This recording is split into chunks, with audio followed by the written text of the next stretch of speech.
இருக்கு. எதுக்கு இப்படி எங்களை போட்டு உட்கார வச்சிருக்கீங்க? ஹேய், யாரும் வாயவே திறக்க கூடாது. ஐயோ செத்தோம். இந்த தாத்து வேற இப்படி உட்கார வச்சிருக்கானே, கண்டுபிடிச்சிருப்பானோ? இப்ப நான் என்ன பண்ண போறேன் தெரியுமா? உங்க 3 பேர் மண்டையிலயும் நறுக்கு நறுக்குன்னு ஒரு அடி அடிக்க போறேன். ஐயோ ஐயா, என்ன சொல்றீங்க? ஆமா, நீங்க 3 பேரும் நான் மண்டையில அடிச்சோனே ஆன்னு கத்தணும். நீங்க கத்துற சத்தத்தை வச்சு நான் கண்டுபிடிச்சிருவேன். தாத்தாய், என்ன கண்டுபிடிக்க போறீங்க? அது ஒண்ணும் இல்ல. உங்க 3 பேர்ல நேத்து ஏதோ ஒரு பெருச்சாலி என் ரூமுக்கு வந்து என் பீரோவெல்லாம் திறந்து வச்சிருச்சு. அந்த பெருச்சாலி யாருன்னு நான் கண்டுபிடிக்க போறேன். போச்சு. சரி, அதுக்கு எதுக்கு நீங்க எங்களை அடிக்கணும்? நாங்க எதுக்கு ஆன்னு கத்தணும்? அதுவா, நேத்து நான் விரட்டுல அது வேகமா போய் எங்கேயோ இடிச்சுட்டுச்சு. அப்ப அது ஆன்னு கத்துச்சு. அந்த குரல் இப்ப வரைக்கும் என் காதுல ஒலிச்சுக்கிட்டே இருக்கு. இப்ப நான் உங்களை அடிக்கும் போது நீங்க கத்துனீங்கன்னா அந்த குரல் எதுன்னு நான் கண்டுபிடிச்சிருவேன்ல. ஜப்பான்காரன் என்னடமோ கண்டுபிடிக்கிறான். இந்த தாத்தா இப்படியா கண்டுபிடிக்கணும்? எப்படி என் ஐடியா? இதெல்லாம் ஒரு ஐடியா. ஐயா, நீங்க கேட்ட குரல் பொம்பளை குரலா ஆம்பளை குரலா? மணியே, நான் கேட்ட குரலு பொம்பளை குரலு. ஐயா, அப்புறம் எதுக்கு என்னையும் முட்டி போட வச்சிருக்கீங்க? ஆமால. பரவாயில்ல, நீயும் முட்டி போட்டுரு, உன்னையும் அடிப்பேன். ஏன்னா நீ நேத்து என்னைய குழப்பறதுக்காக பொம்பளை குரல்ல கூட கத்தி இருக்கலாம்ல. ஐயா, எனக்கு என் குரலே சரியா வராதுங்க. நான் எதுக்குங்க பொம்பளை குரல் எல்லாம் கத்த போறேன்? அதெல்லாம் எனக்கு தெரியாது. நான் இப்ப உங்க 3 பேர் மண்டையிலயும் அடிப்பேன், நீங்க கத்தணும். ரெடியா? தாத்தாய், நீ அடிக்கவே வேணாம், நானே கத்துறேன். நீங்கெல்லாம் கத்துனீங்கன்னா அந்த அளவுக்கு பவரா இருக்காது. நான் அடிச்சு கத்துனாதான் நல்லா கேக்கும். ஐயோ, இந்த மனுஷன் அடிக்காம விட மாட்டாரு போலயே. யோ தாத்தா, நாங்க 2 பேருமே நைட்டு தூங்கிட்டோம்யா. சத்தியமா நாங்க உங்க ரூமுக்கு வரவே இல்ல. இந்த கிழமை எப்படி அவ்வளவு தூக்க மாத்திரைய கலந்தோம் இப்படி கன் மாதிரி உட்கார்ந்துருக்கான்? நைட்டு தூங்கவும் இல்ல. என்னாச்சு? ஒருவேளை இந்த கிழமை பாலை குடிக்காம விட்டுட்டானா? ரெடி? 1 2 3. யோ, ரன்னிங் ரேஸ் ஆயா நடக்குது. 1 2 3 சொல்லி அடிச்சுக்கிட்டு இருக்க. இல்ல, இது அந்த குரல் இல்ல. சரளா, நீ குட் கேர்ள். நீ என் ரூமுக்கு வரல. யோ தாத்தா, அதத்தானே நான் முன்னாடியே சொன்னேன். ஐயோ, மண்டை காட்டியே அடிச்சுட்டியே. வலிக்குதியா? கைய கீழே வைக்க கூடாது, தூக்கியேரு. யோ, நான் தான் இல்ல சொல்லிட்டேன், அப்புறம் என்ன? இரு, உங்க 3 பேர்ல யாருன்னு கண்டுபிடிச்சதுக்கு அப்புறம் தான் நான் உங்களை விடுவேன். சாவடிக்கிறானே இந்த மனுஷன். அடுத்தது யோ மணி, நீதான். எட்ட மாட்டேங்குதே.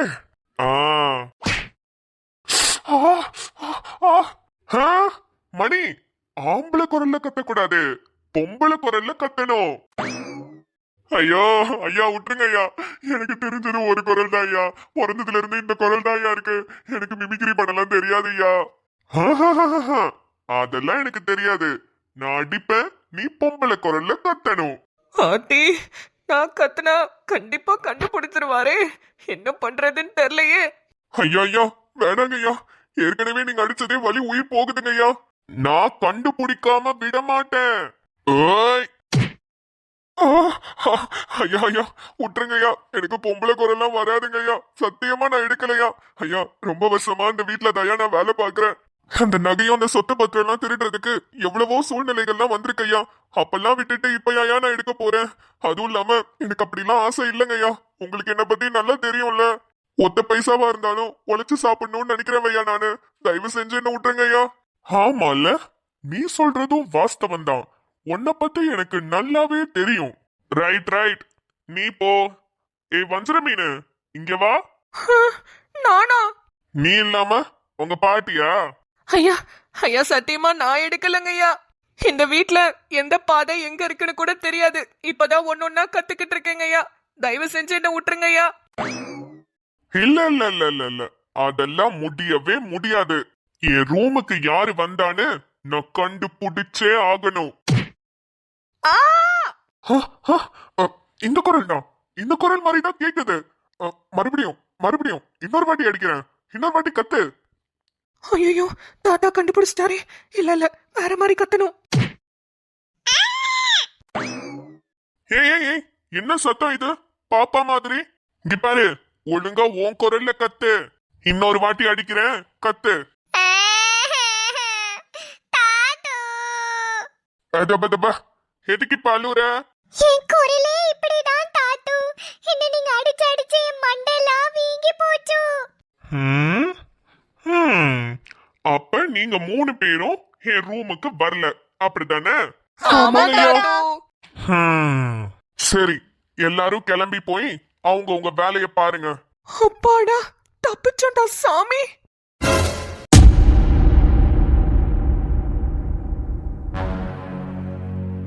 ஏய், எவ்வளவு நேரம் கிளம்புறதுக்கு? சீக்கிரம் கிளம்புங்க. ஆமா, கிருஷ் கிளம்பிட்டானா? அவன் கிட்ட பக்குவமா பேசி எல்லாத்தையும் புரிய வச்சிட்டியா? அதெல்லாம் புரிய வச்சிட்டேங்க. கிருஷ்க்கும் நான் சொல்ல வந்தது எல்லாமே புரிஞ்சிருச்சு. அவனும் நல்ல பையனா சரின்னு ஒத்துக்கிட்டான். என்னடி சொல்ற? கிருஷ் இவ்வளவு சீக்கிரம் ஒத்துக்குவான்னு நான் நினைக்கவே இல்ல. நானும் தாங்க நினைக்கல. அவனும் நம்மள மாதிரி தானே, அவனுக்கும் ஆசையெல்லாம் இருக்காதா? அதான் ஒத்துக்கிட்டான். எங்க அவனை கூப்பிடு, நானும் ஒரு வார்த்தை அவன் கிட்ட பேசிக்கிறேன். அவன் ஃப்ரெண்டும் வரான். அதான் 2 பேரும் உள்ள இருக்கானுங்க. இருங்க கூப்பிடுறேன். கிரேஷ், டேய் கிரேஷ். டாடி. கிரேஷ், நேத்து தான் நீ பிறந்து என் கையில தூக்குன மாதிரி இருக்குடா. அதுக்குள்ள கோட்டு சட்டையெல்லாம் போட்டுட்டு ஜம்முன்னு ரெடியா இருக்கேடா.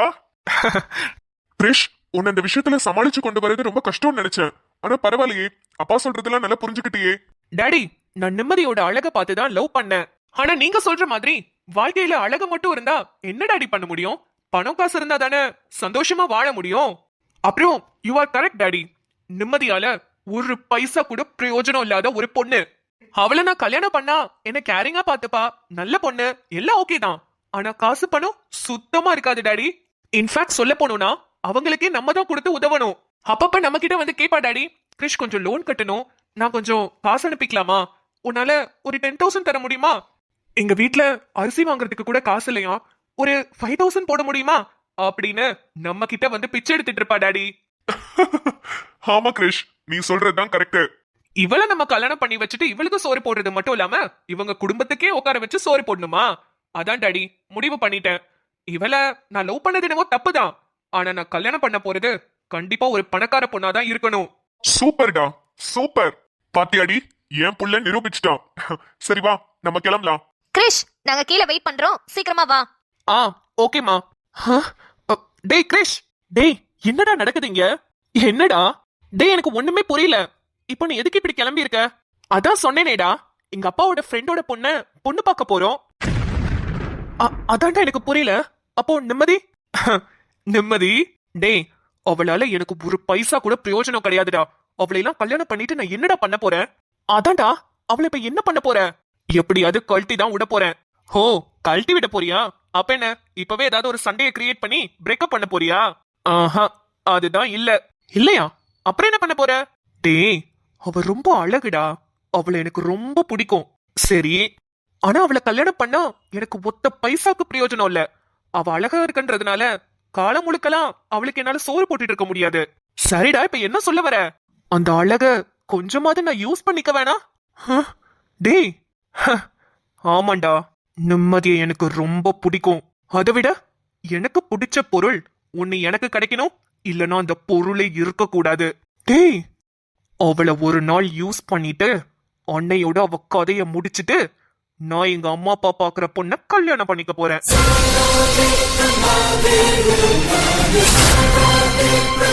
டேய், என்னடா சொல்ற? இதான்டா என் பிளான். இதுதான் என்னோட மாஸ்டர் பிளான். ஒரே ஒரு நாள் அவளை மட்டும் என் கூட தனியா கூட்டிட்டு போய் என்னோட ஆசை எல்லாத்தையும் நிறைவேற்றிக்கிட்டு அவளை அன்னைக்கு தீர்த்து கட்ட போறேன். எனக்கு பிடிச்சது உன்னை எனக்கு மட்டும்தான் இருக்கணும், இல்லனா அது யாருக்கும் கிடைக்க கூடாது. அதனாலதான் இப்படி ஒரு பிளான போட்டிருக்கேன். எப்படி? டே, இருந்தாலும் இது ரொம்ப பயங்கரமா இருக்கேடா. அதெல்லாம் ஒண்ணும் ஆகாது. அப்படியே எங்கேயாவது ஏதாவது மாட்டினா கூட அப்பா இருக்காரு, காசை கொடுத்து எல்லாத்தையும் கரெக்ட் பண்ணிக்கலாம். கிரேஷ், சீக்கிரம் வா. அப்பா கூப்பிடுறாரு. டேய் வா வா, டைம் ஆகுது. இந்த பணக்கார பொண்ணுதான் எனக்கு பொண்டாட்டி. நிம்மதி ஜஸ்ட் ஒரு பேப்பர் தான். அவளை யூஸ் பண்ணிட்டு கிழிச்சுதான் போட போறேன். இப்போ உனக்கு புரிஞ்சிருக்குமே. சரி வா போலாம்.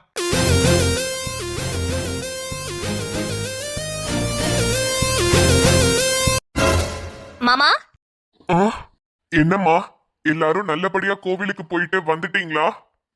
ஆமா மாமா, எல்லாரும் நல்லபடியா போயிட்டு வந்துட்டோம். உங்களுக்காக கோவில் பிரசாதம் எடுத்துட்டு வந்திருக்கோம். இந்தாங்க மாமா. ஆ கொண்டாம்மா, வச்சுக்கிறேன். ஏன் தாத்தா ஒரு மாதிரி ரொம்ப டல்லா இருக்காரு? ஐயோ, இந்த தாத்தாக்கு என்னாச்சு? மூச்செல்லாம் ஒரு மாதிரி இருக்கு. இந்த வஞ்சிரம் ஏதாவது மாட்டிக்கிட்டாளா? ஐயோ. மாமா, நீங்களும் எங்க கூட கோவிலுக்கு வந்திருக்கலாம் மாமா. நாங்களும் ரொம்ப சந்தோஷப்பட்டிருப்போம்ல. இல்லம்மா, நீங்க எல்லாரும் கோயிலுக்கு போலான்னு கூப்பிட்டப்ப வரலான்னு தான் நினைச்சேன். ஆனா என் மனசுக்குள்ள போவேணான்னு சொல்லிட்டே இருந்துச்சு.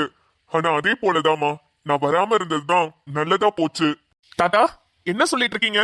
ஏன் நீங்க வராம இருந்ததுனால இங்க என்ன நல்லதா போச்சு? யாருன்னு தெரியலையா? நேத்து நைட்டு நான் தூங்குனதுக்கு அப்புறமா யாரோ நம்ம வீட்டுக்குள்ள வந்திருக்காங்க. வந்து என் ரூம் கதவை திறந்து பீரோவெல்லாம் திறந்துட்டாங்க. ஐயோ. தாத்தா என்ன சொல்றீங்க? ஆமாய்யா, நான் சத்தம் கேட்டு எந்திரிச்சு விரட்டுறதுக்குள்ள அவங்க ஓடிட்டாங்க. ஐயோ மாமா, உங்களுக்கு எதுவும்? இல்லம்மா, எனக்கு எதுவும் ஆகல, என்ன எதுவும் பண்ணல. ஆனா திருடுறதுக்கு தான் முயற்சி பண்ணிருக்காங்க. யோ தாத்தா என்ன சொல்லிட்டு இருக்க? நம்ம வீட்டுக்குள்ள யாரு வர போறா? டேய் சின்னவனே, நான் தான் சொல்றேன்ல, உண்மையாதான்டா. தாத்தா, அது ஏதாவது எலியோ பெருச்சாலியோ இல்ல பூனை கூட வந்திருக்கும் தாத்தா. அது எப்படி இவ்ளோ பெரிய வீட்டுக்குள்ள, பூட்டி இருக்கிற வீட்டுக்குள்ள ஒரு ஆள் நுழைய முடியும்? இல்லம்மா, எனக்கு நல்லா தெரியும் யாரோ வந்திருக்காங்க. எலி பெருச்சாலிக்கும் ஒரு ஆளுக்குமா எனக்கு வித்தியாசம் தெரியாது. சரிங்க மாமா, ஏதோ தலையோட வந்தது தலைப்பையோட போயிடுச்சுன்னு நினைச்சுப்போம். நாங்க யாருமே இல்லாத இந்த நேரத்துல உங்களுக்கு இப்படி ஒரு இது நடந்ததுதான் எங்களுக்கு கஷ்டமா இருக்கு. சரி, அது எல்லாத்தையும் மறந்துடுவோம் மாமா. இல்லம்மா, அதுவும் ஒரு வகையில நல்லதுதான்னு வச்சுக்கோயேன். என்ன மாமா சொல்றீங்க? அத வச்சு நான் ஒரு முடிவு பண்ணிருக்கேம்மா. என்ன மாமா? இதுக்கு மேலயும் இந்த சொத்து பத்து பரம்பரை நகையெல்லாம் என் ரூம்குள்ள இருக்கிறது அவ்வளவா நல்லா இல்லம்மா. அது பாதுகாப்பும் கிடையாது. ஹை, நம்ம ரூம்க்கு கொடுக்க போறாரோ? ஐ, ஜாலியா இருக்கும். என்ன சொன்ன? இல்லங்க, வேற எந்த ரூம்க்கு கொடுக்க போறாருன்னு யோசிச்சுட்டு இருந்தேன். இவர் ஒருத்தர் அப்பப்ப திரும்பி திரும்பி பயமுறுத்திக்கிட்டு இருக்காரு. மாமா எனக்கு புரியல, என்ன சொல்ல வரீங்க? ஹெமாடி, வசந்தா, நான் என்ன சொல்ல வரேனா, நான் சம்பாரிச்ச சொத்து பத்து என் புள்ள சம்பாரிச்சது, ஏன் நம்ம பெரியவன் சம்பாரிச்சதுன்னு எல்லாமே நீங்க என்கிட்ட தான் கொடுத்து வச்சிருக்கீங்க. இப்ப இது எல்லாத்தையுமே பங்கு போட்டு பிரிக்கிற நேரம் வந்துருச்சுமா. மாமா, ஆமாமா, நம்ம பிள்ளைங்க எல்லாத்துக்குமே சரிபாதியா எல்லாத்தையும் பிரிச்சு கொடுத்துடலான்னு இருக்கேன். அடடடடடடா, இதுக்கு நானே இத்தனை நாளா காத்துக்கிட்டு இருந்தேன். இப்ப இது எல்லாத்தையும் சரிசமமா இவருக்கு, ஆதிக்கு, ஷாலினிக்குன்னு பிரியும். ஆனா நம்மளோட சாமர்த்தியத்தை வச்சு ஆதியோட சொத்தையும் ஷாலினியோட சொத்தையும் நம்ம பேர்லயே வாங்கிக்கலாம். அதுக்கப்புறம் என்ன வேதா, நீ பெரிய பணக்காரிடி. தாத்தா இப்ப சொத்தை பிரிக்கிறதுக்கு என்ன அவசியம்? ஐயோ, வேற யாரும் வர வேணாம், இவரே போதும் என் ஆசையெல்லாம் கெடுக்கிறதுக்கு. அதான் சொன்னேனேப்பா, என்னோட ரூம்லயே அது இருக்கிறது அவ்வளவா நல்லாவும் இல்ல. எனக்கும் வயசாயிட்டே போகுது. எல்லாத்தையும் பிரிச்சு கொடுத்துட்டேன்னா அவங்க பத்திரமா வச்சுப்பீங்கல்ல. எங்க அம்மா ஒரு விஷயம் பண்ணாங்க. அந்த வீட்டோட நல்ல மருமகளுக்கு தான் சொத்து எல்லாம் போகணும்னு சொன்னாங்க. அது மாதிரிதான் அந்த வீட்டோட நல்ல மருமகளா வசந்தா இருந்ததுனால வசந்தாக்கு எல்லா சொத்து பத்தும் எழுதி கொடுத்துட்டாங்க. அதே போலதான் நானும் நினைச்சேன். ஆனா ஆதிக்கு தான் இன்னும் கல்யாணம் ஆகலைல. ஒருவேளை ஆதிக்கு மட்டும் கல்யாணம் இருந்துச்சுன்னா ஆதிக்கு வரப்போற பொண்டாட்டி நல்ல மருமகளா இல்ல நம்ம வேதா நல்ல மருமகளான்னு பார்த்து மொத்த சொத்தையும் அவங்க பேர்ல எழுதி கொடுத்திருப்பேன். ஆதிக்கு கல்யாணம் ஆகாத பட்சத்துல எனக்கும் வயசாகிற பட்சத்துல இந்த சொத்தை எல்லாருக்கும் சரி பாதியாவே பிரிச்சிடலாம். ஐயோ வேதா, இதுல இவ்ளோ பெரிய விஷயம் இருக்குடி. ஆதிக்கு இப்ப கல்யாணம் ஆகணும், அது முக்கியம். ஆனா அதை விட முக்கியம், ஆதியோட பொண்டாட்டி நம்மள விட கெட்டவளா இருக்கணும், இல்ல ஏமாளியா இருக்கணும். ஏதாவது ஒண்ணு நடந்தா மட்டும்தான் இந்த சொத்தை முழுசா நம்மளே ஆட்டை போட்ட முடியும். அப்ப ஆதிக்கு மட்டும் கல்யாணம் ஆகி அந்த பொண்ணு கெட்டவளாவோ இல்ல ஏமாளியாவோ இருந்தா அந்த சொத்து நமக்கு தானே. தாத்தா, நீங்க சொல்ற ஐடியா கூட நல்லாதான் இருக்கு. பேசாம நீங்க சொல்ற மாதிரி ஆதிக்கும் கல்யாணம் ஆன பிறகு அந்த வரப்போற பொண்ணு நல்ல பொண்ணான்னு பார்த்து அப்படியே பிரிச்சுக்கலாம் தாத்தா. அதுக்கு இந்த வெட்டி பயலுக்கு முத கல்யாணம் ஆகணுமேமா. யோ, நான் ஒன்னும் வெட்டி கிடையாது, ஆட்டோ டிரைவர், தெரியும்ல. என்ன நம்மள மதிக்கவே மாட்டாங்க. ஐயோ தாத்தா, அத பத்தி தான் நானே கோவில்ல பேசினேன். ஆதிக்கும் வயசாயிட்டே போகுது, எவ்வளவு நாள் தான் அவனும் சும்மாவே இருக்க முடியும்? இந்த காலத்துல எல்லாம் காலகாலத்துல பசங்களுக்கு கல்யாணம் பண்ணி வைக்கணும். அதுக்கெல்லாம் அஸ்திவாரம் போட்டாச்சு தாத்தா. ஆதி இன்னும் 2 நாள்ல சொல்றேன்னு சொல்லிருக்கான். நீங்க வேணும்னா பாருங்க, ஆதிக்கு இன்னும் கொஞ்ச நாளே கல்யாணம் நடந்து முடிஞ்சிரும். அப்புறம் நீங்க சொன்ன மாதிரி எந்த மருமகன் நல்ல மருமகன் உங்களுக்கு தோணுதோ அவங்களுக்கு கொடுத்துருங்க. என்ன நான் சொல்றது? ஏ வேதா, நான் சொத்தையே பிரிக்க கூடாதுன்னு சொல்லிட்டு இருக்கேன், நீ என்ன ஐடியா கொடுத்துக்கிட்டு இருக்க? என்னங்க, எப்படியா இருந்தாலும் பெரிய போற சொத்து தானுங்க, அதுக்கு தான் ஐடியா கொடுத்தேன். ஏற்கனவே தாத்தா சொன்னதுதான் நான் எடுத்து சொன்னேன், நான் ஒன்னும் புதுசா சொல்லலையே. உங்க அம்மா நல்ல மருமகளா நடந்துக்கிட்டு சொத்தெல்லாம் வாங்கிட்டு வந்தாங்கல்ல, அந்த மாதிரி நானும் நல்ல மருமகளா இருப்பேன். இல்லையா, ஆதியோட பொண்டாட்டியும் நல்ல மருமகளா இருப்பா. தாத்தாக்கு யார பிடிக்குதோ அவங்களுக்கு சொத்தை கொடுக்கட்டும். இதுல என்னங்க தப்பு இருக்கு? ஆமாமா, அப்படியே பண்ணிடலாம். என்னடே, நீங்கெல்லாம் சொத்தை பிரிக்கிறதுக்காக நான் கல்யாணம் பண்ணணுமாடா? இதெல்லாம் உங்களுக்கே ஓவரா தெரியல? டேய் ஆட்டோக்காரா, சீக்கிரமா ஒரு கல்யாணத்தை பண்ணி உன் பொண்டாட்டியை கூட்டிட்டு வா. யாரு நல்ல மருமகன்னு பார்த்து சொத்தை கொடுக்கணும். கூட்டு வரேன்டா, கூட்டு வரேன். எம்மாடி வசந்தா, என்னம்மா சொல்ற? நான் சொல்றது சரிதானே? மாமா, நீங்க என்ன முடிவு எடுத்தாலும் அது கரெக்டா தான் இருக்கும். எதுவா இருந்தாலும் நீங்களே பார்த்து பண்ணுங்க மாமா. சரிம்மா. மாமா, நீங்க இன்னும் சாப்பிடல? வாங்க மாமா, எல்லாரும் சாப்பிடலாம். வேதா, நீ போய் புடவையெல்லாம் மாத்திட்டு வாமா. நீ காலையில சாப்பிடறதுக்கு முன்னாடி மாத்திரை போடணும்ல, அதையும் போட்டுட்டு வா. சாப்பிட்டுட்டு அப்புறம் மாத்திரை போட்டுக்கலாம். சரிங்க அத்தை. சின்ன தங்கம், நீயும் போய் குளிச்சுட்டு வாயா, சாப்பாடு எடுத்து வைக்கிறேன். அம்மா, எனக்கு சவாரி இருக்கு, நான் வெளியே போறேன், அங்க சாப்பிட்டுக்கிறேன். ஐயா, ஆமாமா, அங்க சாப்பிட்டுக்கிறேன், நீங்க மத்ததெல்லாம் பாருங்க. தோ வந்துட்டேல. என்ன மக்களே, இன்னைக்கு வீடியோ எல்லாரும் பாத்தீங்களா? எல்லாரும் நல்லா என்ஜாய் பண்ணீங்களா? ஸ்டார்டிங்ல தாத்தா எல்லாத்தையும் வச்சு செஞ்சுட்டார்ல. அப்புறம் இந்த கிறிஷ் எவ்வளவு திமிரா தெனாவிட்டா பேசுறான். பொண்ணுங்களாம் அவ்வளவு இலக்காரமா போயிடுச்சா? பார்க்கலாம் எப்படி நிம்மதியை யூஸ் பண்ணிட்டு கிழிச்சு போடுறான்னு நானும் பாக்குறேன். அப்புறம் நம்ம தாத்தா என்ன இப்படி ஒரு முடிவு எடுத்துட்டாரு? வேதாவும் ரொம்ப சாதகமா பேசுறா. ஒருவேளை ஏதாவது பயங்கரமான பிளான் வச்சிருப்பாலோ? இருக்கும், இல்லன்னா இப்படி பேச மாட்டா. அதெல்லாம் என்னென்ன பிளான், என்னென்ன பண்ண போறாங்க, இதுக்கப்புறம் என்னென்னலாம் நடக்க போகுதுன்றதெல்லாம் அடுத்தடுத்த எபிசோட்ஸ்ல பார்க்கலாம். ஓகே மக்களே, உங்களுக்கு இந்த வீடியோ பிடிச்சிருந்தா வீடியோக்கு ஒரு லைக் பண்ணிட்டு உங்க ஃப்ரெண்ட்ஸ் அண்ட் ஃபேமிலிக்கு ஷேர் பண்ணிடுங்க. மறக்காம சப்ஸ்கிரைப் பண்ணிக்கோங்க. நாளை வீடியோவில் சந்திப்போம். பாய்.